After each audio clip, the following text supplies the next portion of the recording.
What's up? It's Phoenix Bars, the paradigm killer, once again. And this is War is Always Fought Over Knowledge, Part 2. I just want to play some shit for y'all because, like I said, we in red level, we in red alert, fucking DEFCON orange catch up time. So let me just hold up. Shout out Project Frequency.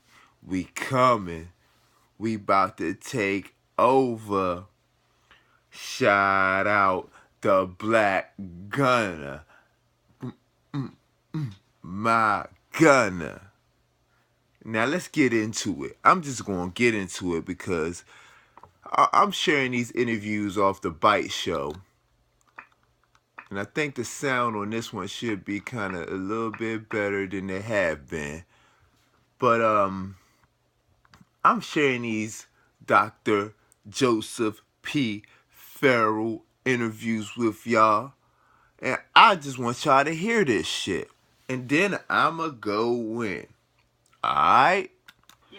Which is a smaller galaxy called the Sagittarius Galaxy. Okay. Now, this was not discovered until comparatively recently in modern astronomical history. Mm-hmm. So in other words, whoever built this thing, again, had a knowledge that shouldn't be there, according to the standard academic line, back prior to, and there's no doubt that whoever built this thing built it prior to standard academic history of Egypt. In other words, you're dealing with something that's pre-Egyptian. So is there evidence for what this man is talking about, a previous civilization prior to Sumer and Egypt and so on, that is dispersed around the globe? Well, there is evidence, although we have to say that to a certain extent it's rather threadbare. Mm-hmm. But by the same token, if you recall the things I wrote in Grid of the Gods, or if you recall what I put in Genes, Giants, Monsters, and Men with respect to some of the ancient sites in Great Britain and France, and how they were carefully laid out according to units of measure that were astronomical and geodetic and accurate. Yeah. Well, in other words, you're dealing here with people that had to have had some advanced and sophisticated sort of scientific knowledge. This is the bottom line. So, in response to this gentleman's question, yeah, your question is absolutely dead on. It's a very accurate question. It's the right question to ask. And is there evidence of such a thing, an intervening civilization, or at least, if we don't want to call it a civilization, Georgianne, we can at least call it a group of people that's doing all of these building projects for whatever reason. Mm-hmm. And it's very clear that the knowledge they have. Alright. I'm gonna pause it right there, and then I'm gonna go in for a minute, then I'm gonna push play again.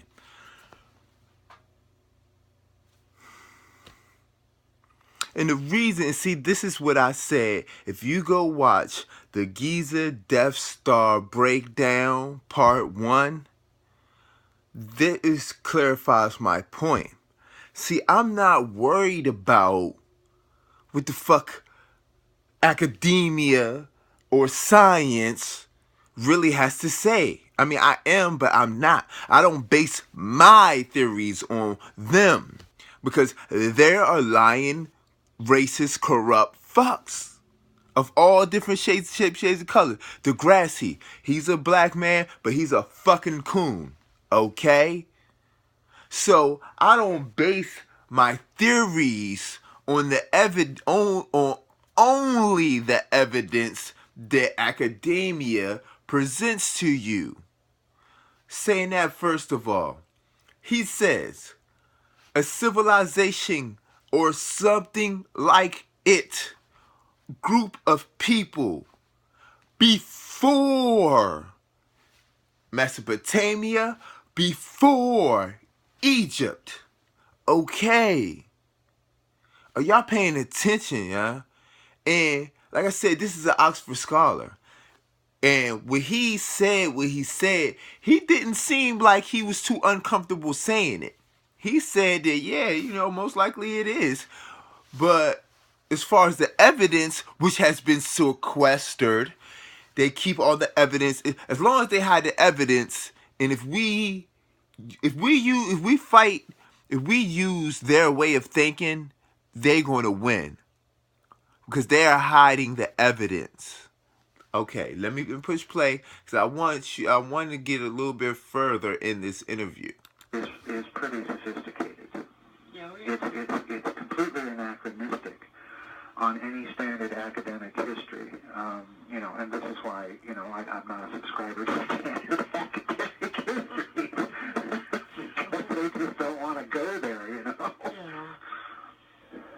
Well, he continues. He says, to me, that seems to be the linchpin. Yes. For, as you claim in Cosmic War, that the original Sumerian myths were passed down to Egypt and eventually showed up, albeit a bit bastardized, in the Old Testament of the Bible. Right. And he says, anyway, something seems missing to me, and I seriously think that if such an advanced interplanetary civilization did exist, then there would be more of a written record. Surely, in any degradation of the original language, there still would have been the written word. Well, let's stop right there. Okay. Here, I think we're making assumptions about what would happen after a cosmic war.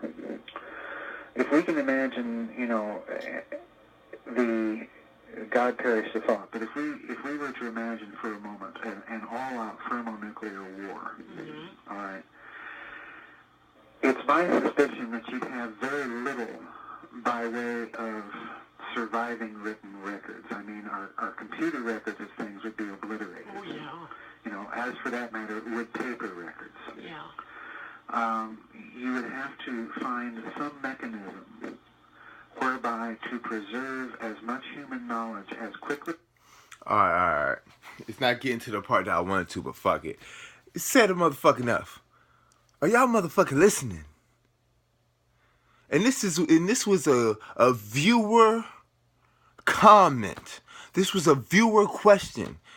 And they said that it looks like, even though they said it backwards into what we would say it, but pretty much exactly the same thing. Give it to, because if you're going to say that this is civilization that predates Kemet and, well, they're probably talking Kemet, not Egypt, but okay. So if you're going to say this is civilization that predates everything, it really doesn't matter who came after that. It doesn't matter if Mesopotamia was before or Egypt or so-called Egypt was after. Because like I said, it's a difference between Egypt and it's a difference between Kemet. Okay. And that's something people have to get in their heads. But he's about to get into what will really happen after a war. What will happen after a war? And this is where I think that 1% comes from. It comes from all of the good people who wanted to live righteous. And that's why I don't understand what's so hard for people who want to do that. If you're not a dick, if you're not a dick, you're fair. And you want your children to actually have a life outside of being taxed into a fucking oblivion by this greedy fuck. If that's what you want for your life, you should be able just to break the fuck off and do what the fuck you want to do. We don't gotta ask their permission. We don't gotta do nothing. So I don't understand why y'all people are fucking scared. Okay? Say fuck them. And let's go. Let's build some shit. But anyway, I got kind of like off topic. He said that these traditions, although bastardized,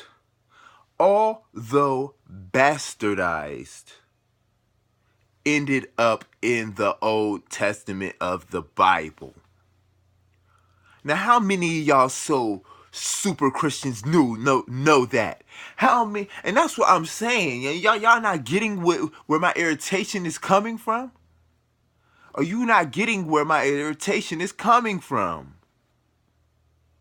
I want my people to catch up.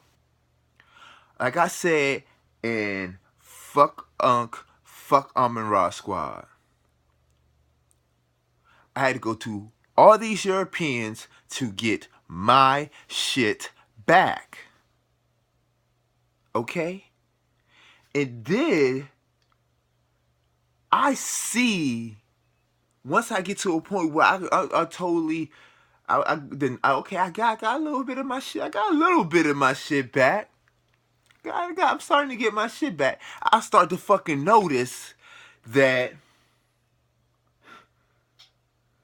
all these Europeans, all these other races, period, everybody but us is writing grimoires, writing alchemical works, using our shit like it's theirs. And it pissed me the fuck off, family. Come on, man. Come on. Y'all don't see this shit. Like I said, this is part 2. Part 3 will be coming. And I can tell you this part 3 is going to be coming after the break. Because in part 3, I'm going to start going harder. After my break, I'm going harder. I be going in. Y'all niggas is not ready. Let's go. It's Phoenix Bars, the Paradigm Killer, family. Peace.